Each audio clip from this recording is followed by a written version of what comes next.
mengetahui ada indikasi penyimpangan, ya, maka DPRD juga bisa melalui ketua DPRD untuk mengajukan audit khusus. Ada audit khusus? Iya betul. Oke. Jadi reguler dan khusus. Baik. Dan itu diperkenankan. Nah, saya boleh sedikit yakin bahwa gambaran 5 tahun ke depan Jawa Timur jauh lebih baik. Membangun desa, memperkuat ekonomi desa, sama saja memperkuat ekonomi bangsa.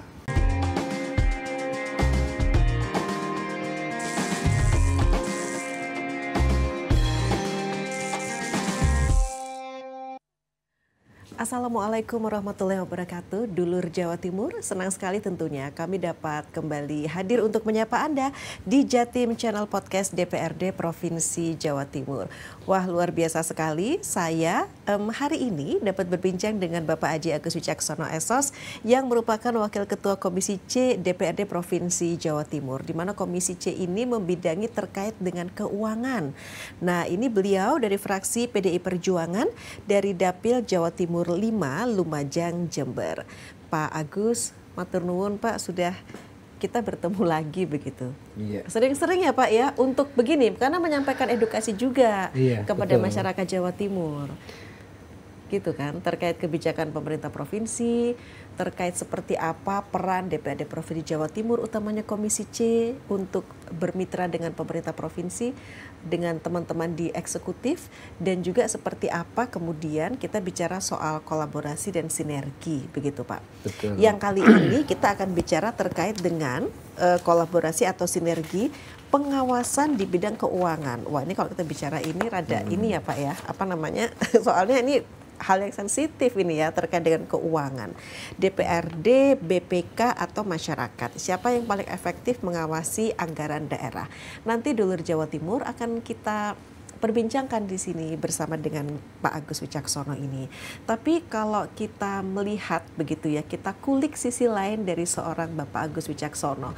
Menarik sekali bagaimana kemudian passion beliau, bagaimana kemudian komitmen beliau selama ini turut mengawal begitu ya, apa yang menjadi aspirasi konstituen, apa yang menjadi aspirasi masyarakat sampai kemudian mewujudkan menjadi sebuah kebijakan dan masih mengawal lagi kebijakan itu nanti benar-benar terimplementasikan dengan maksimal atau tidak.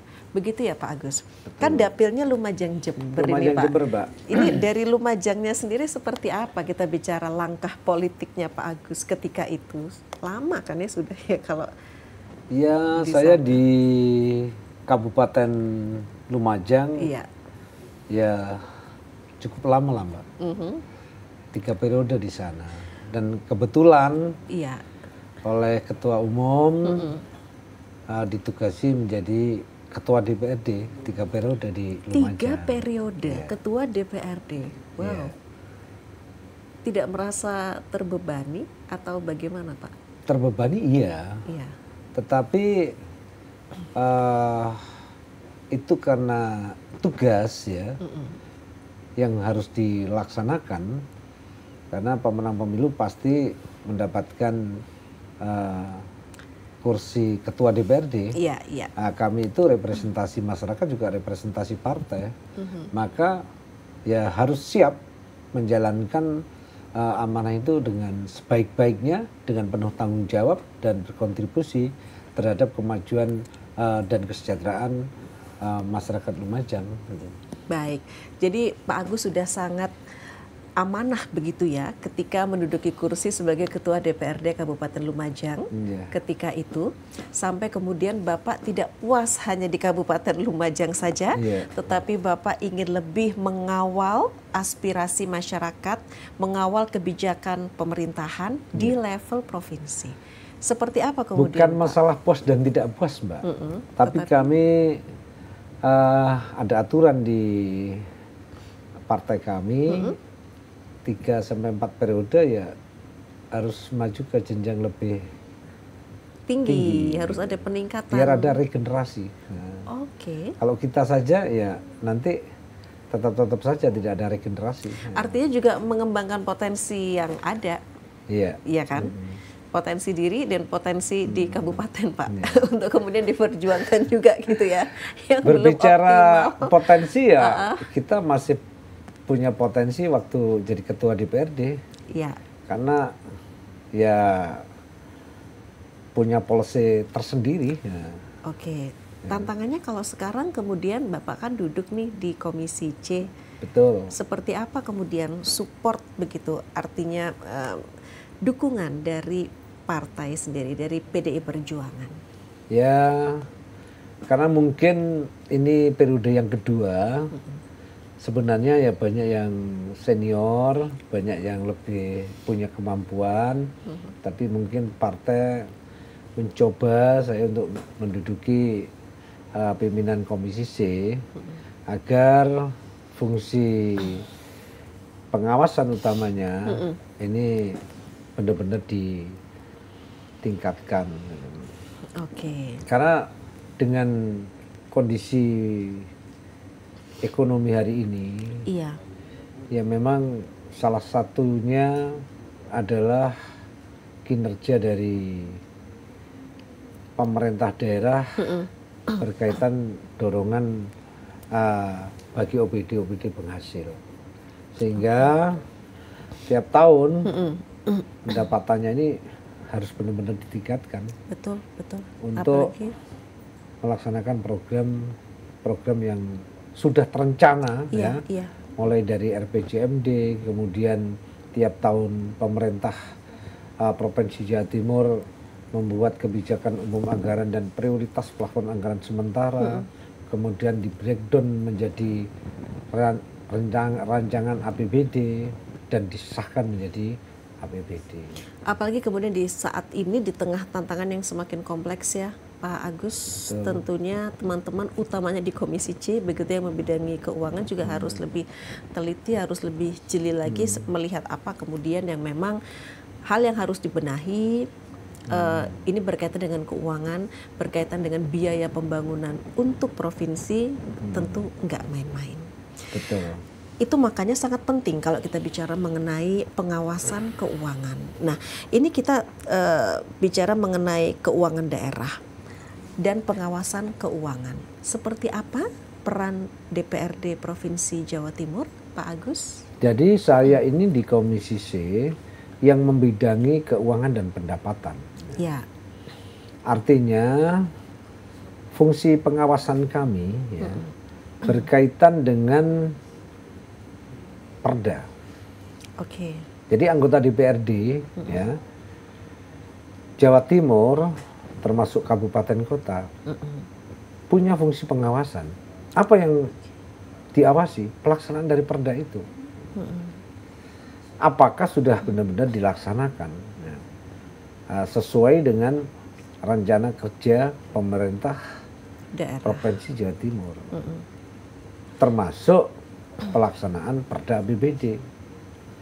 Nah, sebelum menjadi RAPBD itu kan masing-masing organisasi perangkat daerah, itu kan punya rencana kerja anggaran. Bulan ini melaksanakan ini, bulan ini melaksanakan ini, bulan ini sampai pada tutup tahun. Apakah sudah dilaksanakan? Apakah pelaksanaan sudah benar dan memberikan manfaat yang benar-benar sudah bisa dinikmati oleh masyarakat? Betul. Tapi kalau kemudian kita bicara pengawasan, utamanya terhadap mitra kerja kan ya? Betul. Nah, itu seperti apa kemudian yang berjalan selama ini? Iya, jadi pengawasan pengawasan itu nggak mengawasi seperti apa ya bayangan banyak orang ya. Kami mitra ya. Iya. Kami ya saling selalu sharing ya. Bagaimana perbaikan ya yang muaranya pada pendapatan karena kita Komisi C, ya itu saja. Nah, ketika target pendapatannya ya, misalkan target pendapatannya untuk tahun akan datang ini ya 18 triliun. Ya. Kami sudah bisa melihat triwulan pertama itu sudah kita lihat berapa yang sudah masuk, apakah akan mencapai target atau melampaui target, itu menjadi pengawasan kami. Oke, dan itu sudah bisa dilihat dari triwulan pertama ya Pak Agus, kalau kira-kira ini bisa mencapai target atau tidak itu. Betul, sehingga begitu ada di perubahan anggaran ya, di PAK biasanya bulan Agustus, ya target itu bisa kita tingkatkan dengan potensi pendapatan yang begitu luar biasa. Jadi masih bisa berubah. Untuk RAPBD misalkan targetnya sekian ya, kemudian dalam perjalanannya karena mitra kita, OPD kita itu semangat dan inovasinya luar biasa ya, melakukan langkah-langkah yang luar biasa untuk meningkatkan pendapatannya, maka di perubahan anggaran ya itu bisa kita tingkatkan target pendapatannya. Oke, itu makanya kemudian perlu kalau kita berbicara mengenai pertemuan, komunikasi yang baik begitu ya, kemudian transparansi antara Komisi C utamanya dengan mitra kerja. Ada kendala nggak sih Pak Agus selama kemudian menjalankan fungsi terkait dengan pengawasan ini? Saya pikir ya adalah kendala, tapi tidak berarti. Artinya bukan hanya fungsi pengawasan yang kita punya, tapi kita juga punya fungsi budgeting. Ya, kita juga bisa membuat regulasi yang bisa membuat payung hukum untuk mereka bersama pemerintah daerah. Artinya ketika ya, kenapa ini potensi kok tidak digali? Oh, kita butuh sesuatu ya, yang harus kita difasilitasi oleh APBD kita. Disitulah kita sebagai mitra memberikan misalkan tambahan modal ya untuk pengembangan usaha ya, sehingga usahanya bisa bersaing dengan pihak-pihak swasta yang lain, bahkan lebih baik. Iya, artinya suntikan modal itu tadi diharapkan juga bisa berpengaruh sangat baik terhadap peningkatan pendapatan asli daerah. Tetapi bagaimana ketika kemudian Pak upaya untuk melakukan suntikan modal itu kemudian tidak berbanding lurus dengan kontribusi terhadap PAD di provinsi? Nah, itulah fungsi pengawasan yang harus kita lakukan. Kita tidak ujuk-ujuk memberikan modal. Harus ada presentasi yang jelas. Jadi ada kajian juga tentunya dari teman-teman Komisi C. Kajian yang lengkap, sehingga baru diputuskan, dan itu bukan hanya Komisi C, tapi diputuskan dalam sidang paripurna. Oh, diputuskannya dalam sidang paripurna juga, dalam lingkup yang lebih besar dan yang utama. Dan ketika misalkan BPR hari ini meminta tambahan modal 500 miliar ya, agar bisa memberikan kredit yang lunak dan bisa mengembangkan usaha perbankannya. Ini ya tidak dengan Komisi C saja, tapi kajian itu sudah disampaikan, bahkan pandangan fraksi masing-masing itu juga itu ada pengaruhnya juga. Jadi ada pandangan dari beberapa fraksi dan artinya ada dinamika yang terjadi pastinya ya. Iya, artinya kan Bu Gubernur itu bukan menyampaikan ya dalam nota penjelasan ya. Setelah itu kan ada tanggapan dari fraksi masing-masing, tidak dari komisi. Baru nanti kajian itu ya. Apa ya itu namanya, roadmap-nya itu disampaikan kepada Komisi C, baru Komisi C melaporkan ya kepada Badan Anggaran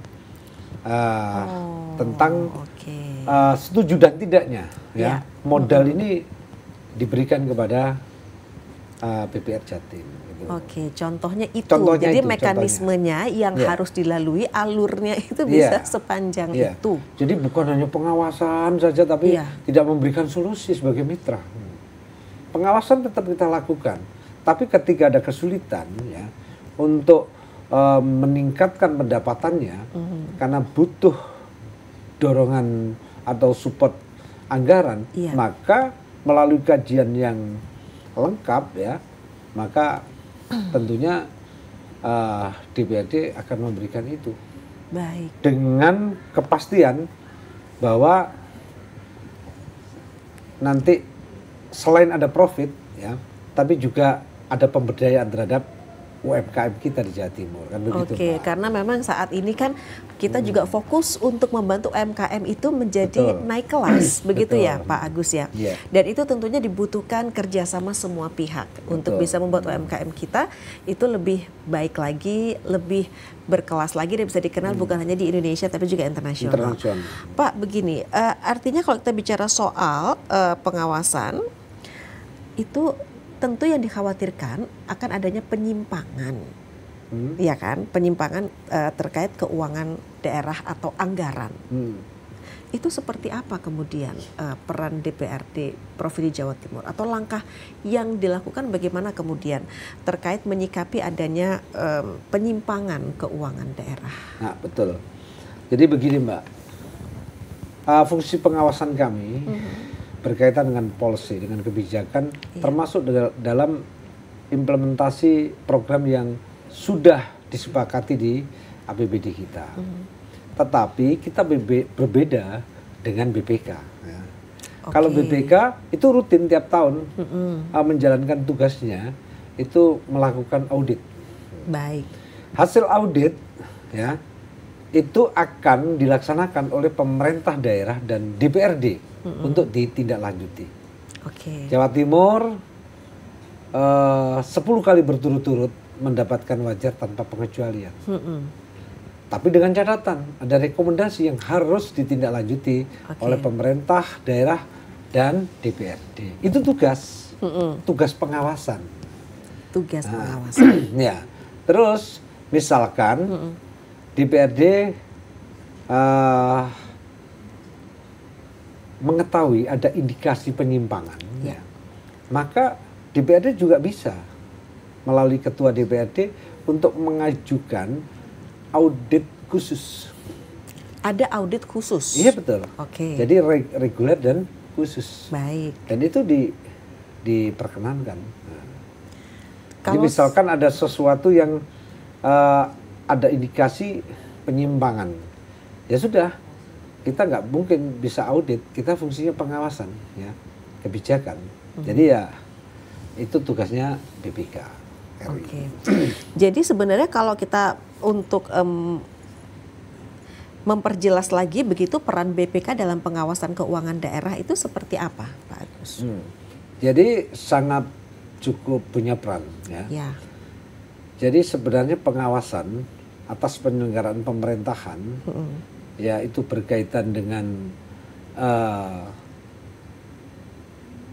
pertanggungjawaban kinerja gubernur dan wakil gubernur tiap tahun. Kepada DPRD, ya. Itu kan didahului oleh kinerja inspektorat.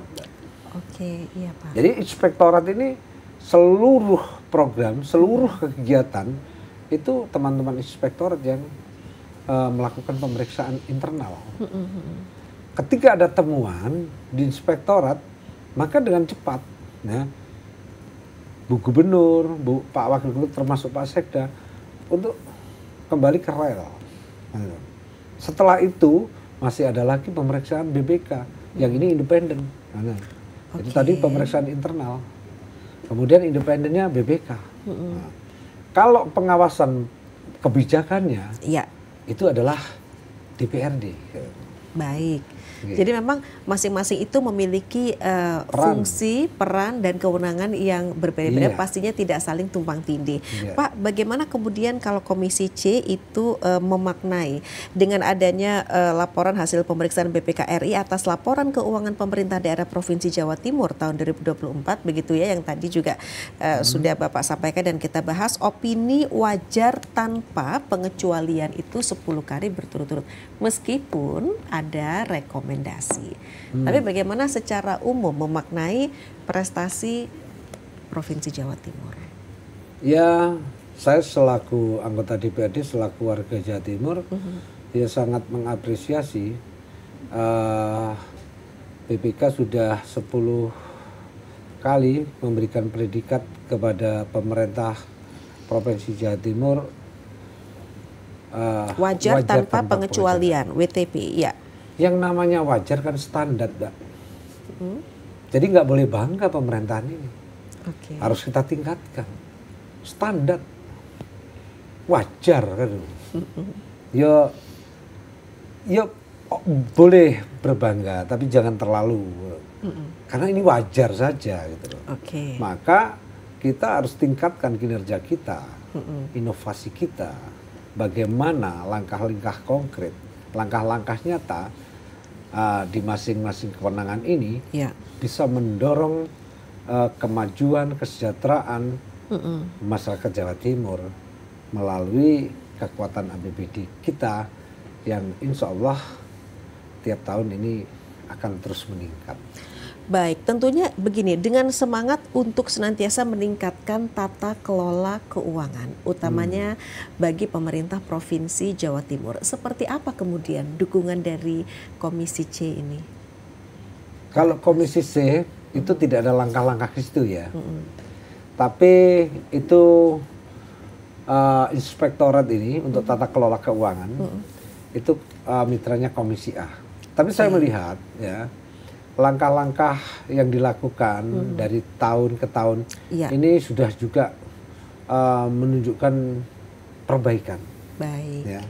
Apapun yang terjadi di Jawa Timur, baik di Indrapura maupun di pemerintahan, itu adalah apa ya?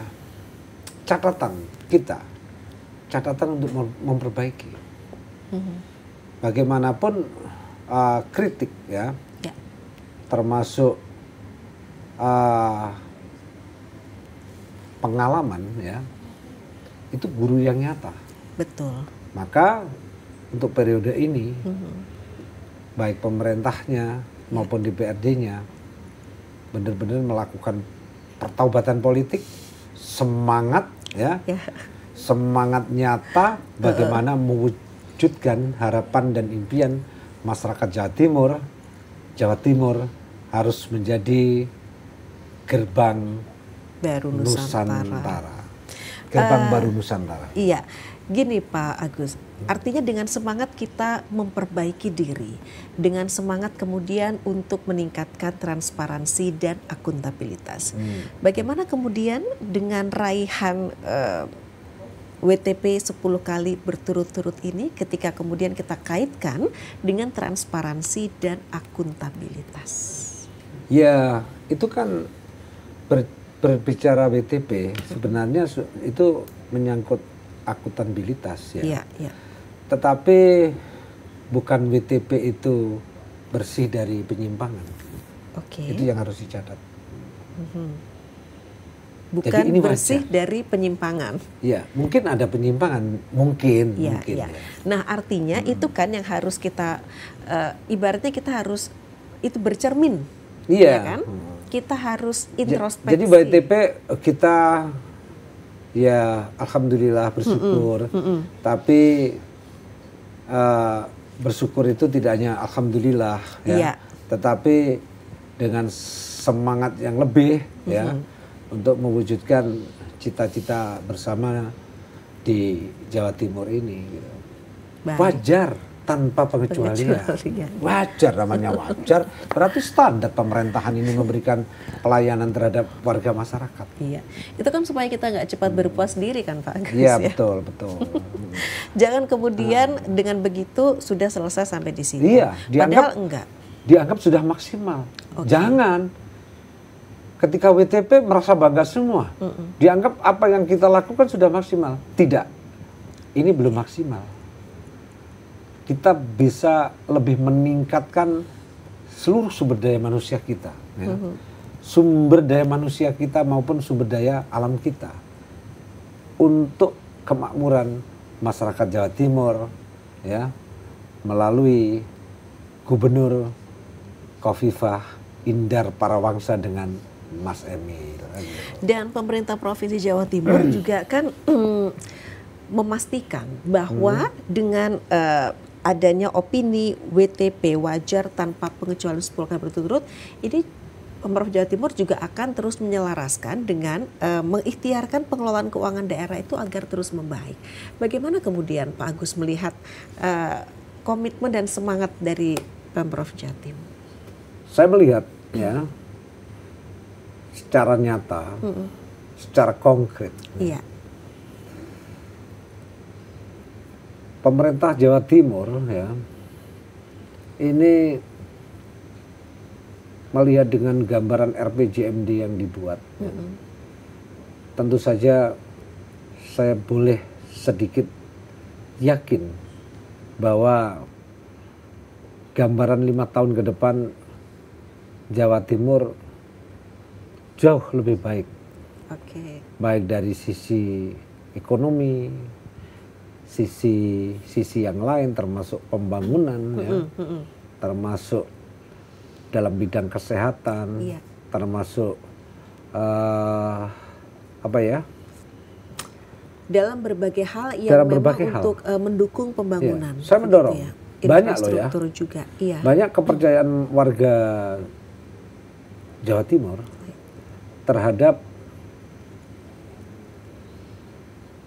rumah sakit kita, dokter kita. Itu tantangan buat kita. Banyak orang berobat sekarang ini mengandalkan kepingan dan sebagainya, ya. Maka dari itu tantangan bagaimana ya Rumah Sakit Dr. Sutomo dan rumah sakit milik Provinsi Jawa Timur ini lebih handal lagi ya. Bahkan masyarakat provinsi lain ya ini percaya terhadap pelayanan fasilitas dan kesehatan dan fasilitas kesehatan yang ada di Jawa Timur. Di Jawa Timur. Akan datang ya. Saya baca di RPJMD-nya ya.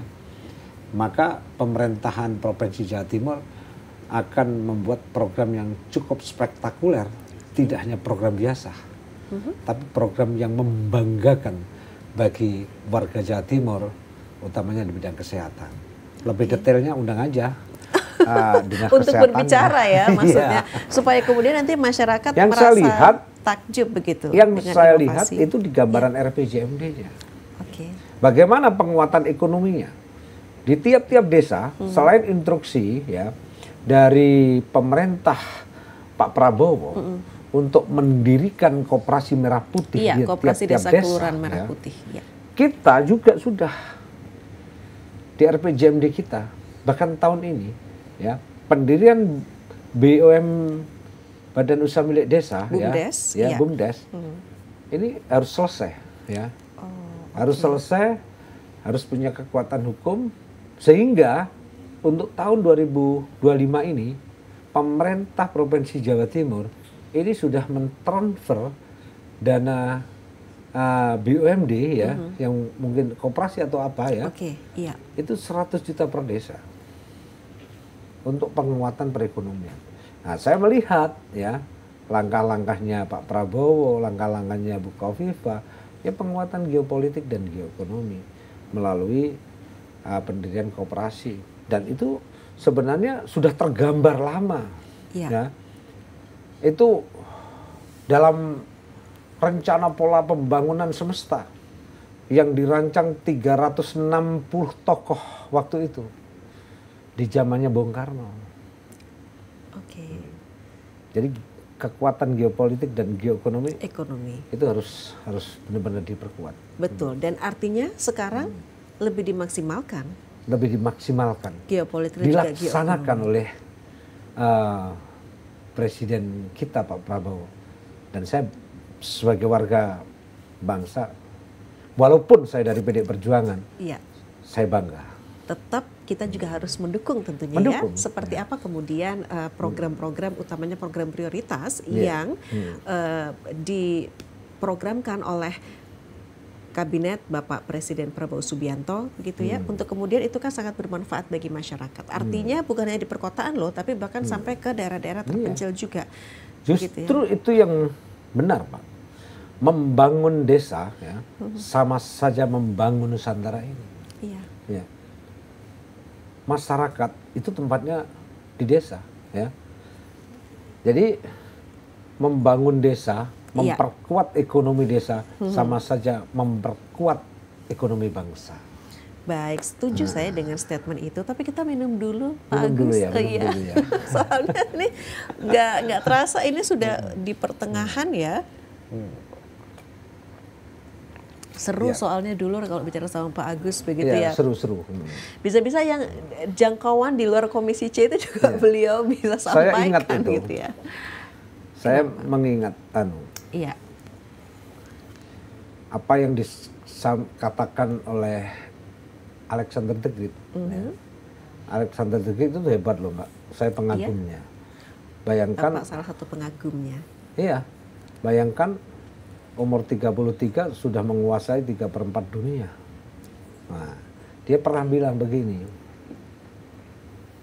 Saya tidak pernah takut dengan sepasukan singa yang dipimpin oleh seekor domba. Walaupun pasukan itu singa, tapi pemimpinnya domba, cara berpikir tanpa bertindak, cara berinteraksi ya kayak domba kan. Saya lebih takut dengan segerombolan ya, domba yang dipimpin oleh seekor singa. Cara bertindaknya, energiknya, termasuk progresifnya pasti seperti singa, walaupun itu domba. Maka artinya ya pilihlah pemimpin singa. Pemimpin singa itu pemimpin yang progresif, pemimpin yang menerima semua saran dan kritik, termasuk mungkin yang sudah dilakukan oleh Pak Prabowo. Baik, tentu kita juga harus mendukung begitu ya. Dan seperti apa kemudian bentuk dukungan, utamanya juga dari rakyat Jawa Timur pastinya ya.